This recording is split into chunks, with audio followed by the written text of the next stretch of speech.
સુરતમાં ગેરકાયદેસર ધામધમતા વધુ 2 ગેમ ઝોનના સંચાલકો વિરુદ્ધ ગુનો દાખલ કરવામાં આવ્યો છે. ગતરોજ સુરત પોલીસે કુલ 6 જેટલા ગેમ ઝોન વિરુદ્ધ ગુનો દાખલ કર્યો હતો. રાજકોટ અગ્નિકાંડ બાદ સુરત પોલીસ પણ હરકતમાં આવી છે. એસએમસી પોલીસ, ડીજીવીસીએલ અને ફાયર વિભાગો દ્વારા શહેરના અલગ-અલગ ગેમ ઝોનમાં ચેકિંગ હાથ ધર્યું હતું.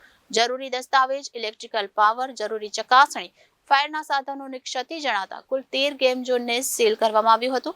8 જેટલા ગેમ ઝોનમાં ગેરરીતિ જણાઈ આવી હતી. રાજકોટના ગેમ ઝોનમાં અગ્નિકાંડની ઘટનાએ સમગ્ર રાજ્યને હચમચાવી નાખ્યું છે. ચોમેર આક્રોશ અને વિરોધના માહોલ વચ્ચે રાજ્ય સરકારે પણ કડક વલણ અપનાવ્યું છે. ફાયર એનઓસી ફરજિયાત કરવા સાથેના નિયમોની એસી-તેસી કરી ધમધમતા ગેમ ઝોનના સંચાલકો સામે પણ કાયદાનો કોયડો વીંઝવાના આદેશો જારી કર્યા છે. ત્યારે ગેરકાયદેસર ધમધમતા વધુ 2 ગેમ ઝોનના સંચાલકો વિરુદ્ધ સુરત શહેરમાં ગુનો દાખલ કરવામાં આવ્યો છે. ગતરોજ સુરત પોલીસે કુલ 6 જેટલા ગેમ ઝોન વિરુદ્ધ ગુનો દાખલ કર્યો હતો. રાજકોટ અગ્નિકાંડ બાદ સુરત પોલીસ પણ હરકતમાં આવી ગઈ છે. એસએમસી પોલીસ, ડીજીવીસીએલ અને ફાયર વિભાગો દ્વારા શહેરના અલગ-અલગ ગેમ ઝોનમાં ચેકિંગ હાથ ધરવામાં આવી રહ્યું છે. ત્યારે જરૂરી દસ્તાવેજ, ઇલેક્ટ્રિક પાવર, જરૂરી ચકાસણી, ફાયરના સાધનોની ક્ષતિ જણાતા કુલ 13 ગેમ ઝોનને સીલ કરવામાં આવ્યું હતું. 8 જેટલા ગેમ ઝોનમાં ગેરરીતિ જણાઈ આવી હતી, જેથી તેમના સંચાલકો વિરુદ્ધ આઈપીસી કલમ 336 તેમજ જીપી એક્ટ કલમ 131 મુજબની કાર્યવાહી કરવામાં આવી છે. આમ તમામ